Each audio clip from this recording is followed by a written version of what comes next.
شیخ Saadi شرازی رحمۃ اللہ علیہ فرماتے ہیں کہ بروں کے ساتھ نیکی کرنا ایسا ہی ہے جیسا کہ نیکوں کے ساتھ برائی کرنا، نیکوں کے ساتھ بدی کرنا۔ یعنی کہ اس کا مطلب یہ ہے کہ سوسائٹی کے اندر روزمرہ کے جو معاملات ہیں، آپ نے دیکھا ہوگا کہ بہت سے لوگ دل برداشتہ ہو کر نیکی کرنا چھوڑ دیتے ہیں۔ اس کے پیچھے ریزن یہ ہوتی ہے کہ وہ جب کسی کے ساتھ اچھائی کر، یعنی کہ وہ بچھو کو پانی سے نکالنے کی کوشش کرتے ہیں، ڈوبنے سے بچاتے ہیں، اور اس کا رزلٹ یہ نکلتا ہے کہ بچھو انہی کے ہاتھ پر کاٹ لیتا ہے۔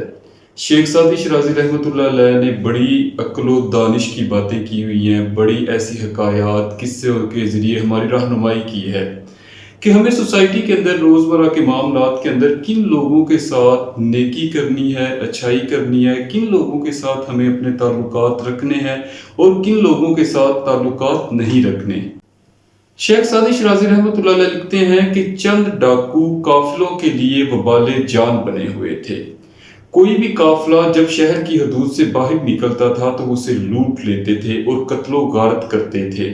بادشاہ اور پوری ریاست اور اس کے وزیر اور مشیر اس بات سے بہت پریشان تھے۔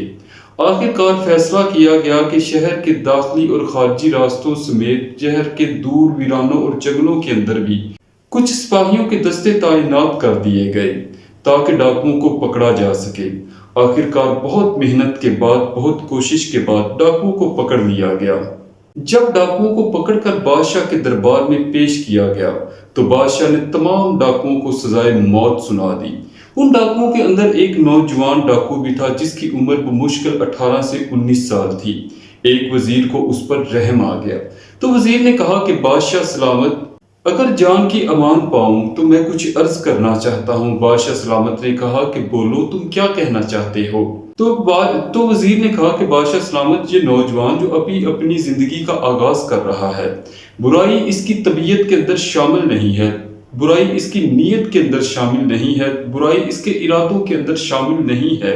وہ نہ جانے کس طرح جانے انجانے میں ان لوگوں کے ساتھ مل گیا۔ اگر اس کی تربیت پر کچھ استاد لگائے جائیں، اسے تعلیم و تربیت دی جائے تو یہ معاشرے میں ایک اچھا انسان بن سکتا ہے۔ تو بادشاہ نے کہا کہ آگ کو بجھانا اور چنگاڑی کو چھوڑ دینا، سانپ کو مارنا اور اس کے بچے کو پال لینا دانش نہیں ہوتی، عقل مندی نہیں ہوتی۔ لیکن دربار کے کچھ اور بھی وزیر اور مشیر اس وزیر کے ہم نوا بن گئے تو بادشاہ کو مجبوراً ان کی بات ماننا پڑی، اور بادشاہ نے اس نوجوان ڈاکو کی جان بخش دی اور اسے وزیر کے حوالے کر دیا۔ وزیر اس نوجوان ڈاکو کو لے کر اپنے گھر چلا گیا۔ اس کی تربیت کے اوپر کچھ استادوں کو متعین کیا تاکہ وہ اس کی تعلیم و تربیت کر کے اسے ایک اچھا شہری بنا سکے۔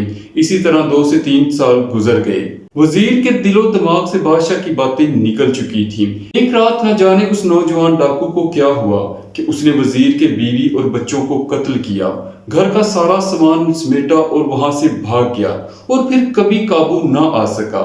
جب یہ خبر بادشاہ تک پہنچی تو بادشاہ نے کہا کہ بھیڑیے کا بچہ خواہ کتنی ہی دیر انسانوں میں رہے، وہ بھیڑیا ہی رہے گا۔ بروں کے ساتھ نیکی کرنا ایسا ہی ہے جیسا کہ نیکوں کے ساتھ بدی کرنا۔